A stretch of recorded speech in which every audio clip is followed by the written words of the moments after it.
말 그대로 방사능이라고 하는 것은 방사선을 내기 위한 능력이에요. 자, 그러면 그 방사선을 내기 위한 원천이 되는 능력은 핵에 있습니다. 핵에 있는 거예요.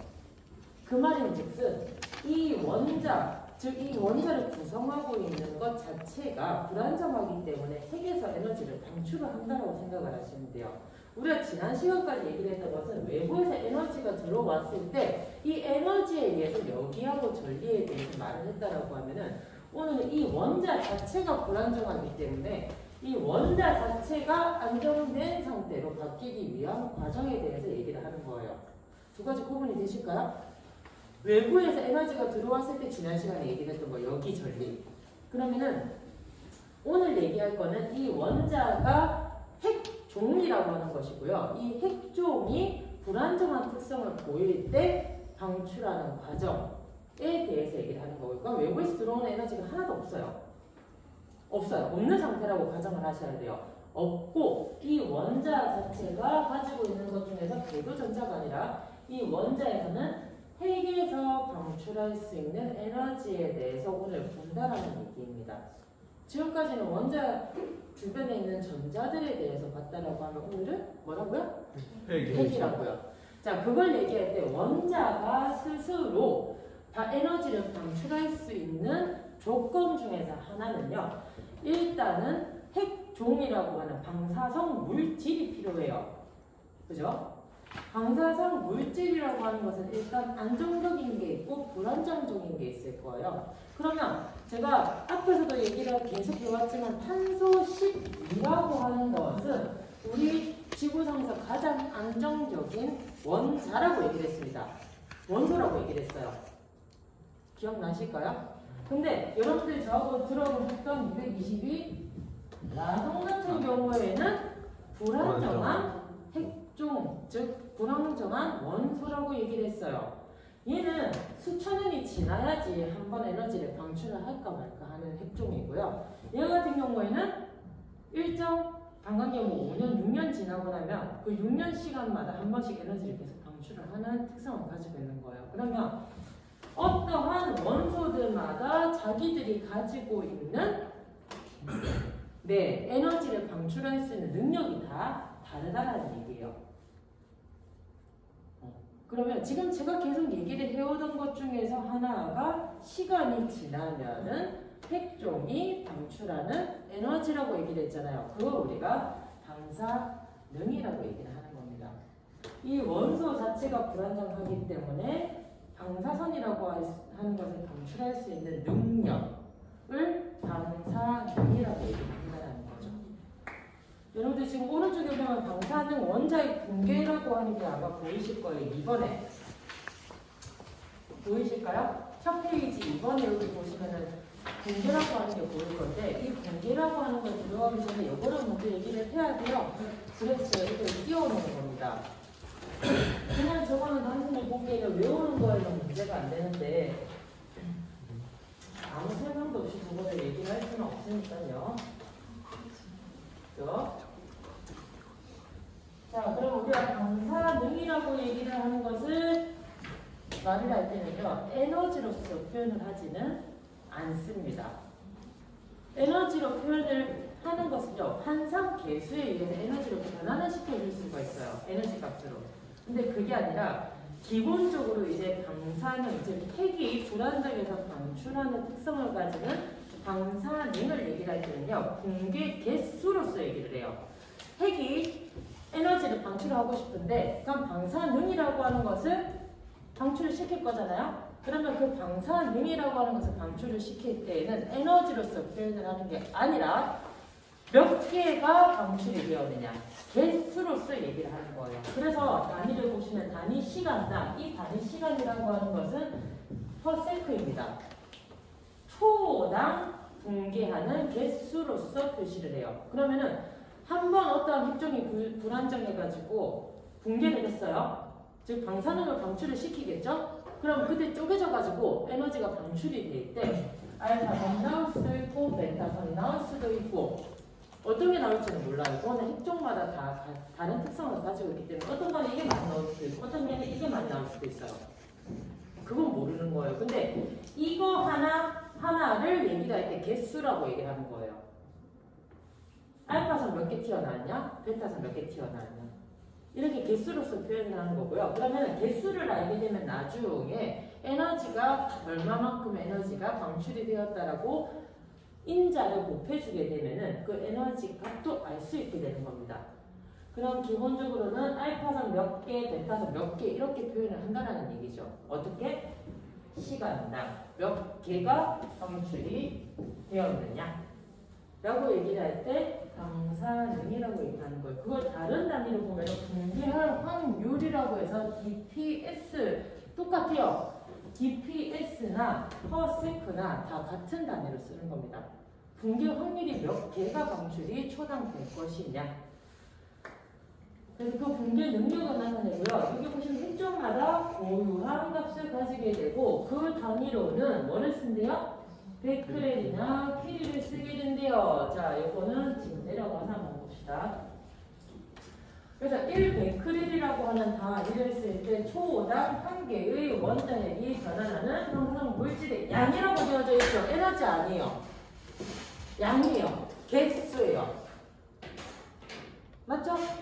개수죠. 자, 그러면은 1킬이라고 하는 것은 라듐 226분의 1g의 방사능을 가지고 변환을 시켰을 때 이러한 값을 나타낸다라고 얘기를 하는데요. 결국 베크렐이나 킬이나 어디서 들어보셨죠? 지난 시간에 저하고 얘기할 때 베크렐이라고 하는 사람, 킬이라고 하는 사람, 마리키리. 그 사람들이 실험을 해가지고 밝혀냈더니 아, 이만큼이 튀어나오더라. 근데 그거를 자기들이 실험을 해가지고 밝혀낸 것을 우리가 어떻게 정리를 할 수가 없잖아요. 자신들이 밝혀낸 것을. 그죠? 그래서 여기서 CI라고 적혀져 있는 게 퀴리예요. 읽을 때. 퀴리라고 있습니다. 이게 마리키리 부인이 발견을 해서 퀴리라고 명칭이 붙은 거예요. 원래 C라고 해야 되는데 그게 아니잖아요. 이거를 줄이다 보니까 퀴리라고 얘기를 하는 거고요. 1베크렐이라고 하는 건 베크렐이 먼저 실험을 했더니 초당 한 개의 원자핵이 변화하는 물질의 양을 자기가 정리를 한 겁니다. 그래서 베크렐이라고 하는 건 국제 단위예요. 그러면 여기서 얘기하는 퀴리라고 하는 것은 이 국제 단위를 변환을 시켜가지고 우리가 그냥 전례적으로 쓰자, 이런 표현을 쓰자 라고 하는 방사선에서만 사용을 하는 상용 단위입니다. 그래서 우리가 국제적인 단위로 쓸 때에는 베크렐이라고 하는 단위를 쓰고요. 이 킬이라고 하는 것은 법령적으로 그냥 아, 이렇게 쓰면 되겠구나 라고 해서 제시된 단위고요. 그래서 방사능에서는 이 두 가지 단위를 쓰고 있어요. 그럼 변화를 했을 때 1킬이라고 하는 것은 결국 나중 226번이고 라돈이 방출되기 전에 아까 얘기했던 220번, 라돈이 방출되기 전에 226번, 나중에 이렇게 되는 거예요.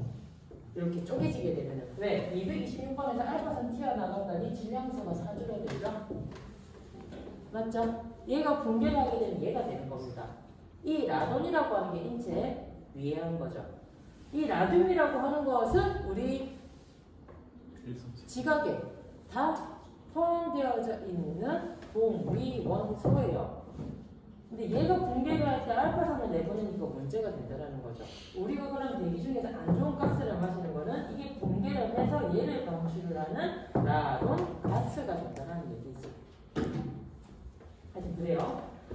그래가지고 얘를 기준으로 했을 때 실험을 한 값을 1킬이라고 정의를 한 거고요. 그럼 1킬이라고 하는 것은 초당 3.7 곱하기 11 10승계를 방출을 한다는 겁니다. 이 개수예요. 요 숫자는 결국 개수가 될 겁니다. 어떻게? 초당. 이거 두 개 단위가 같다 했죠? 그리고 이거 두 개 단위가 같은 거는 DPS로 같다라고 얘기했습니다. 여기 적혀져 있죠? 그래서 같은 단위, 퍼센트까지. 그래서 초당 요만큼의 개수를 방출하는 것을 정의를 할 때 우리가 1킬이다 라고 얘기를 한다는 거예요.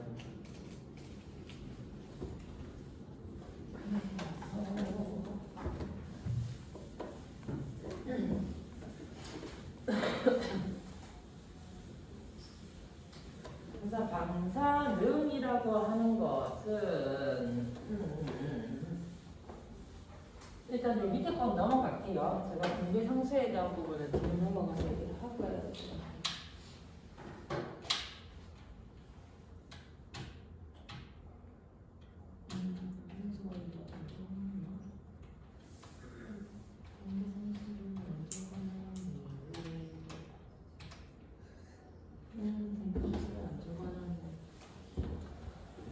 자, 요거 얘기합시다. 자, 분계 상수라고 하는 것은 뭐냐면요. 아까 방사성 핵종이 불안정할 때 방사능이라고 하는 것을 방출한다라고 했죠? 그죠? 네. 그죠? 방사능은 어디서 방출되는 거라고? 핵종.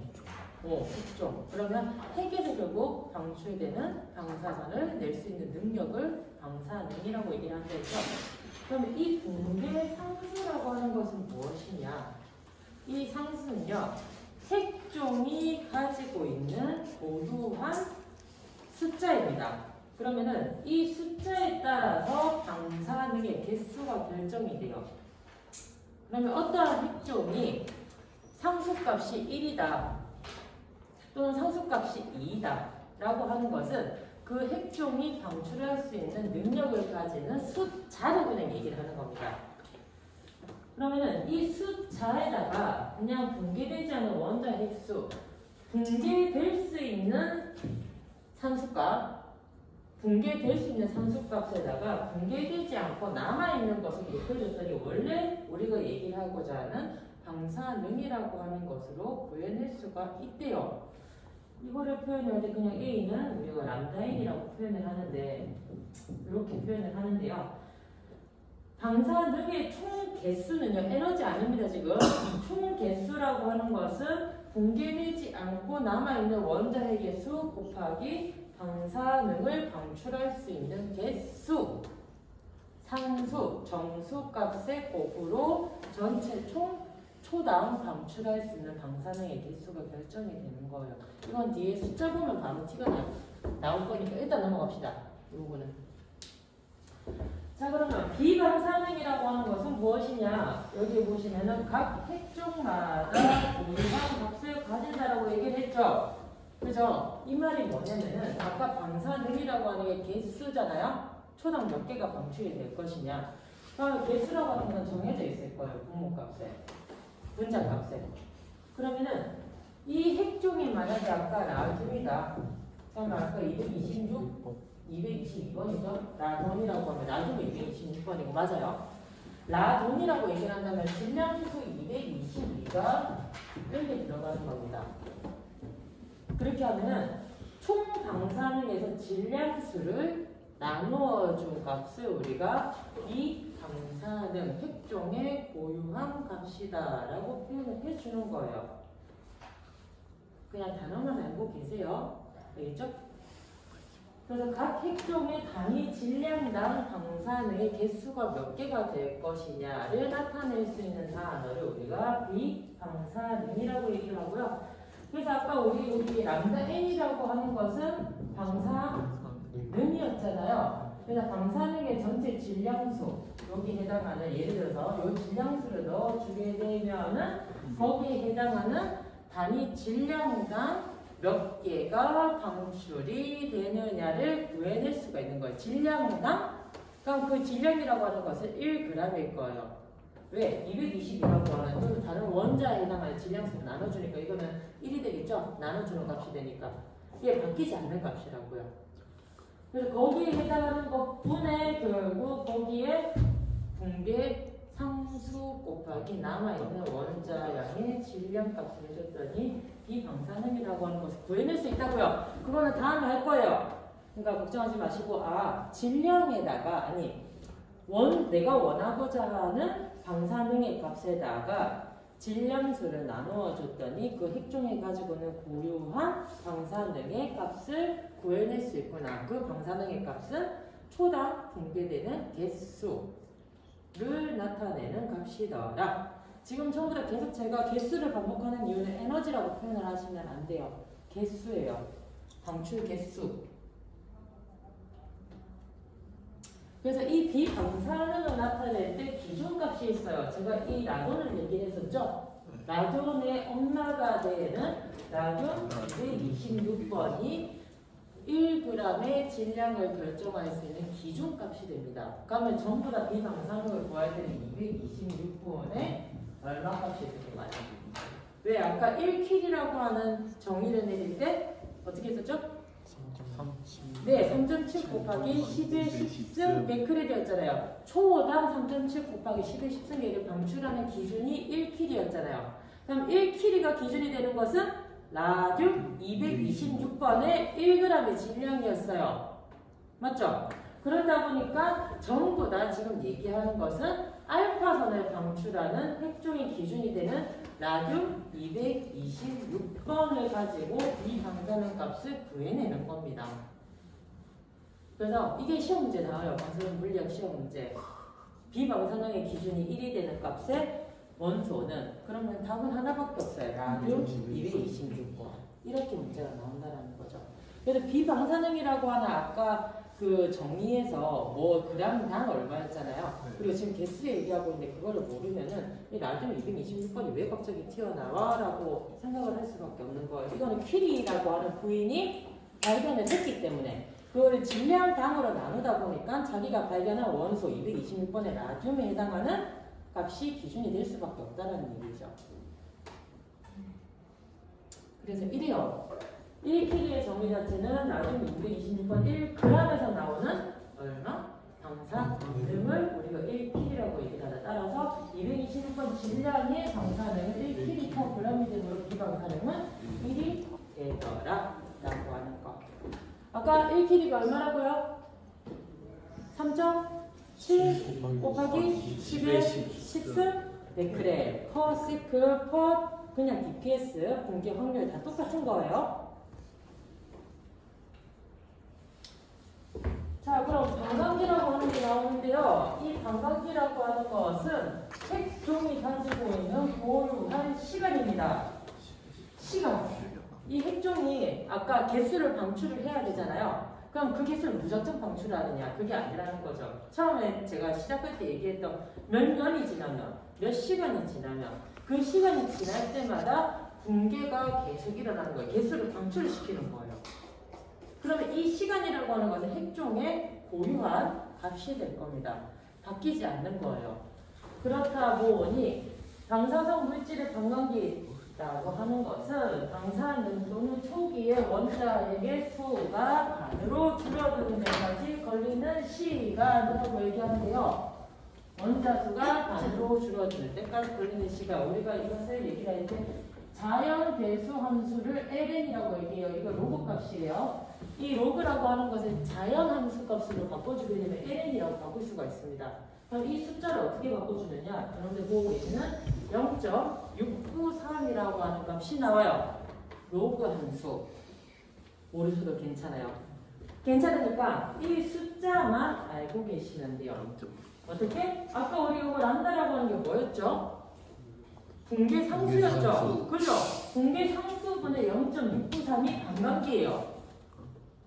그래서 아까 제가 상수값을 그 핵종에 해당하는 상수값, 산수, 정수값, 산수를 주어주게 되면은 그 핵종이 얼마만큼의 방사능을 방출하는 개수가 결정이 될 것이다. 붕괴 확률을 알 수 있을 것이다 라고 얘기를 했던 게 이 방광기 때문이에요. 예를 들어서요. 방광기가 그냥 이 그대로 할게요. 0.693이라고 하는 시간을 가지고 있어요. 시간은. 그러면 이 어떤 핵종이 얼마만큼의 시간을 가지고 있다는 건 변하지 않는 값이에요. 그러면은 우리가 붕괴 상수 람다를 구해내라. 라고 얘기하면 저 자리 바꿔주면 돼요. 람다가 0.693이잖아요. 그죠? 그러면 붕괴 상수라고 하는 것은 얼마예요? 0.693분의 0.693은 1. 이렇게 되는 겁니다. 그래서 어떤 문제가 됐던 간에 이 방광기라고 하는 것은 나중에 방사성 생물학에서도 나올 거예요.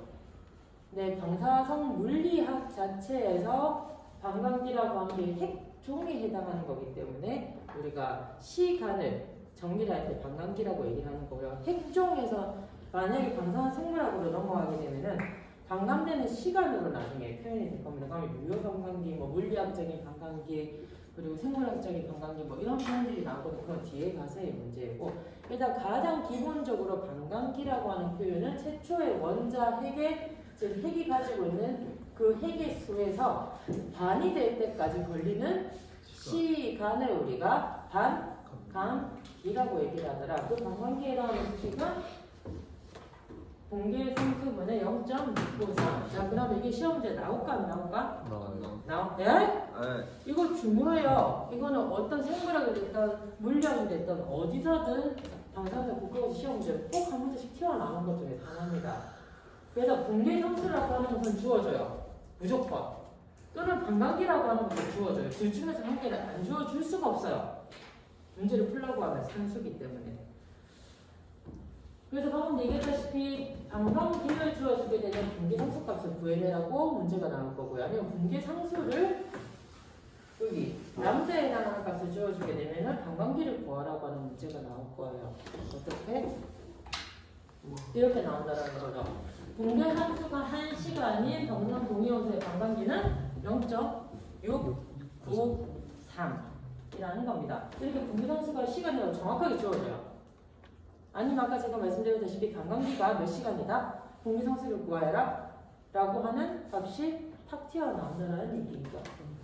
그래서 0.693이 답이 없으니까요 0.7시간이 되겠죠. 그래서 이렇게 해가지고 풀어낼 수 있다는 거죠.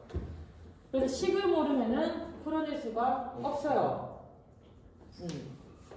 제가 그래프를 다 그려드리면서 얘기를 하기에는 여러분들이 이해하시기 더 어려우실 것 같아서 지금 로그 함수라든지 그런 부분을 말씀 안 드리는 겁니다. 굳이 아실 필요도 없고요. 이거는 외워야 되는 것 중에 하나이기 때문에.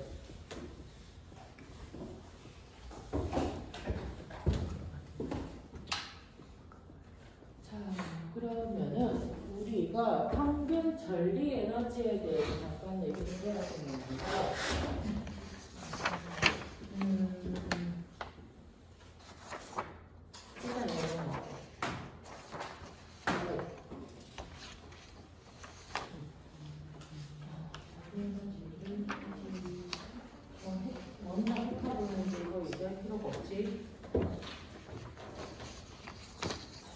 그래서 조금 나눠볼게요. 이게 나중에 따로 모아가지고 자, 이거 아까 얘기했던 것 중에서 하나도 중성자하고 양성자의 비가 1이 핵이 아닌 걸 나타내는 속도를 얘기를 하고, 핵이 아닌 경우 중성자하고 양성자 수의 비에 의해서 결정이 되는데, 질량수가 얼마야? 20 이하에서는 상관이 없어요. 1로 20이에요. 근데 아까 제가 질량수 1에 해당하는 게 20 이상이 되어버리게 되면은 어떻게 돼요? 핵 자체가 굉장히 무겁게 변하기 때문에 그걸 안정도를 유지하기 위해서는 약 1.5배 정도 중성자의 개수가 많아야 된다. 이걸 우리가 얘기할 때 NP 레이시오 또는 원자 핵의 안정도를 결정할 수 있는 척도로서 양성자와 중성자 수의 비로 얘기를 한다는 거죠. 이건 읽어보세요. 원자의 구조를 지난 시간에 얘기했던 거예요.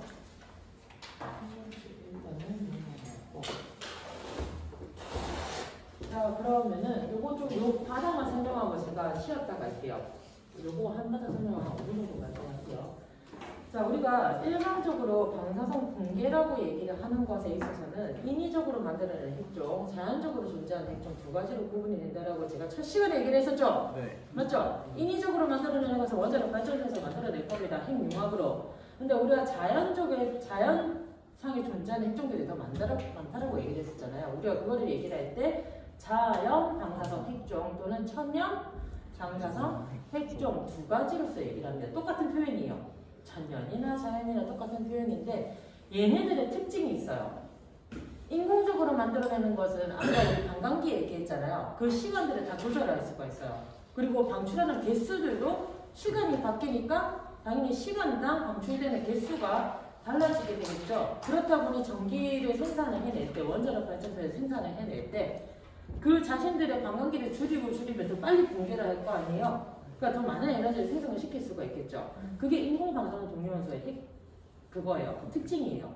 그러면은 자연 속에서 존재하는 우리 여기서 존재하는 이 핵종들은 자신들의 다 반감기라고 하는 시간이 정해져 있을 거예요. 아까 제가 변하지 않는 값이라고 얘기를 했었죠? 네. 그죠? 반감기는 절대 변하지 않는 값이에요. 핵종 고유한 값이에요. 핵종마다 다르고 그러면은 그 시간당 지가 안정되게 변하기 위해서 핵종에서 붕괴를 하기 시작을 할 건데 그 붕괴를 할 때 방출되는 특성 중에서 하나가 무조건 알파 붕괴라고 하는 것을 일으켜요. 어떠한 핵종이든 최종적으로 우리가 안정된 핵종으로 변했을 때의 값은 82번 납으로 가요. 우리가 그걸 계열 동위원소라고 표현을 하는데요. 뒤에서 볼 거예요. 계열 동위원소라고 하는데 납으로 안정될 때까지 가는 그 시점까지 알파 붕괴가 무조건 발생이 돼요. 그럼 알파선이 계속 튀어나온다는 얘기예요. 그게 횟수가 한 번, 두 번, 세 번, 네 번, 그거는 몇 번이 될지 몰라. 그 중간에 바뀌기 때문에. 근데 그 붕괴 속에서는 뭐가 일어난다고요? 알파 붕괴가 일어나는데 우리가 그거를 표현을 할 때 전문적인 얘기로 계열 붕괴가 일어난다라고 표현을 하는 겁니다. 계열 붕괴. 자, 그래서 동위원소는 한 번만 붕괴가 이루어지는 것이 아니라 연속적으로 붕괴가 일어나는 경우도 있는데 이거를 우리가 계열 방사성 원소 또는 계열 붕괴 원소 이렇게 표현을 한다는 거죠. 그러면은 붕괴 전에 핵종을 이제부터는 엄마 핵종 또는 어미 핵종, 모핵종 다 같은 표현입니다. 그래서 모핵종이라고 얘기를 하고 붕괴 후의 핵종을 딸핵종, 자핵종이라고 얘기하니까 한자예요. 자핵종, 모핵종은. 딸핵종이라고 얘기를 하는데 마지막으로 제일 최종적으로 남아있는 딸핵종의 경우에는 자연 속에서 존재하는 것은 더 이상 붕괴하지 않고 안정적으로 남아있다라는 얘기죠. 자, 그러면 자연 속에서 존재하는 가장 안정된 핵종 계열 붕괴가 다 일어나는 탄소 말고요. 방사성 붕괴가 일어날 수 있는 핵종 중에서 가장 최종적으로 남아있는 핵종은 납이 될 겁니다. 붕괴를 일으킬 수 있는 핵종들 중에서요. 최종적으로 남아서 유지할 수 있는, 안정적으로 유지할 수 있는 핵종은 납으로 변해요. 근데 탄소라고 했든지 질소라고 했든지 이런 것들은 우리가 방사선을 방출하지 않는 핵종으로, 안정된 핵종으로 원래 분류가 되어져 있기 때문에 지금 제가 앞에 조건을 달았잖아요. 붕괴를 일으킬 수 있는 천연 방사성 핵종들이 최종적으로 변환을 했을 때에는 납으로 간다고요. 납. 그래서 이 납보다 높은 원소들 같은 경우는 뭘 갖는데요? 방사선을 갖는데요. 그래서 무조건 원자 번호가 82번 이상이 되면은 우리 존재하는 핵종들 중에서는 방사능을 방출하는 핵종이다. 근데 탄소는 몇 번이에요? 12번, 질량이 12번, 원자 번호 6번, 중성자 6이에요. 말도 안 되죠? 그래서 방사능을 방출하지 않는 안정적인 원소이다라고 얘기하는 거예요. 지금 조건 자체가 원자 번호 여기 밑에 달려있는 원자 번호가 82번 이상이잖아요. 조건이 붙었잖아요. 그때 방사능을 방출을 하는데 그럼 걔네들이 최종적으로 도달을 했을 때에는 납으로 변한다는 얘기예요. 그래서 원자 번호가 납보다 높은 83번 이상 또는 질량수가 209번 이상인 핵종에서는 뭐가 일어난다고? 계열 붕괴가 발생을 한다. 그래서 자연 방사선 붕괴 계열은 핵종의 반감기가 비교적 짧아요, 길어요? 제가 아까 참연적으로 존재하는 거 반감기가 길다고 했죠? 인위적으로 생성하는 거는 시간을 조절하면 에너지가 발생이 되니까 그건 짧을 거고요. 그래서 대부분 반감기가 길고 계열종 중에 뭘 발생을 한대요? 라돈가스 알파선을 방출을 한다는 얘기입니다. 그래서 무조건 붕괴라고 하는 게 아까 어떤 핵종이 이제 주어질 거예요. 그럼 그 핵종이 납으로 될 때까지 알파선을 한 번 방출하느냐, 두 번을 방출하느냐, 세 번을 방출하느냐 그건 모르는 거야. 해봐야 돼. 질량수에서 빼보고 그 다음에 원자 분해에서 뺐을 때 몇 번 일어날 수 있다라고 하는 것은 바로 뒤에 나올 거예요. 저하고 보실 거예요. 근데 지금 요 PT에서의 키 자체는 질량수가 209번 이상 원자번하고 81번인 핵 중에서는 무조건 방사능을 방출하고 그 우리가 부를 때 계열 붕괴가 발생을 한다. 그것까지만 하시면 돼요. 그러면 이제 계열 붕괴라고 하는 걸 얘기를 할 때 이제 알파 붕괴가 나올 거고 베타 붕괴가 나올 겁니다. 지금 이 붕괴들에 대한 얘기는 전부 다 어디서 발생을 하는 거라고요? 원자 핵입니다. 핵에 대해서 하고 있는 거예요. 그래서 최종된 핵종은 뭘로? 납으로 변하는 공통점이라고 되어져 있죠. 전부 다 납으로 변해요. 그래서 자연 방사능 붕괴 계열이 3가지 종류가 있을 건데 그거 뒤에서 얘기를 할 겁니다. 일단은 지금 앞에서부터 오면서 우리 방사능 얘기했고 방사능에서 방광기 붕괴 상수 그리고 방사능의 단위 베크렐.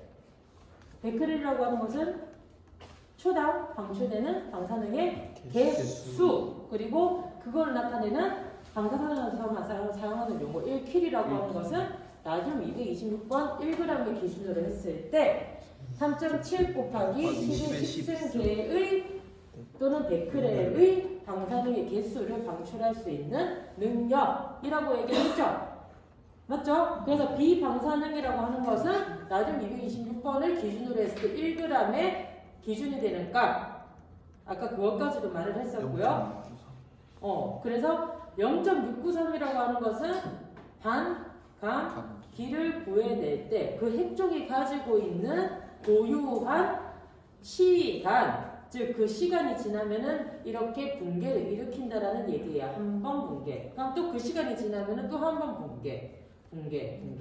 그래서 핵종이 가질 수 있는 고유한 시간을 우리가 반감기. 그럼 그 반감기라고 하는 것은 그 시간이 지나고 나면은 원자 핵의 숫자가 반으로 줄어드는 데까지 걸리는 시간이라는 거죠. 숫자, 개수가 줄어드는 데 걸리는 시간. 됐을까요? 지금 1시간 동안 얘기한 게 이게 다예요. 짧게. 안 계죠? 이거 지금 제가 이렇게 말로써 표현한 것들은 흐름은 찾아가실 수 있으시겠어요? 단위라고 하든지 뭐 지금 에너지 얘기 안 하니까 개수라든지 최종적으로 이게 뭐가 된다. 그리고 용어들 아까 2개 방사능이라든지 방광기라든지 비방사능이라든지 예.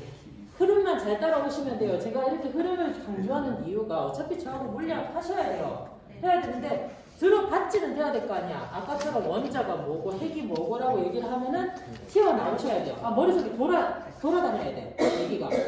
자세한 건 기억이 안 나더라도 이런 얘기는 했었지라고 하는 게 들어와야 된다고요. 그래야지 다음 학기 때 수업하시기가 좀 많이 편하실 거예요. 그래서 이거 끝나고 나면 이제 붕괴 들어갈 거고 여러분들 지금 여기 종이에 있는 붕괴 똑같이 진행을 할 건데 아마 이게 더 자세히 돼 있을 거예요. PT가. 그러니까 보시고 요거 돌아와서 저하고 보고 그렇게 얘기하면 될 것 같아요. 한 15분 정도 쉬시다가 10분까지 들어오세요.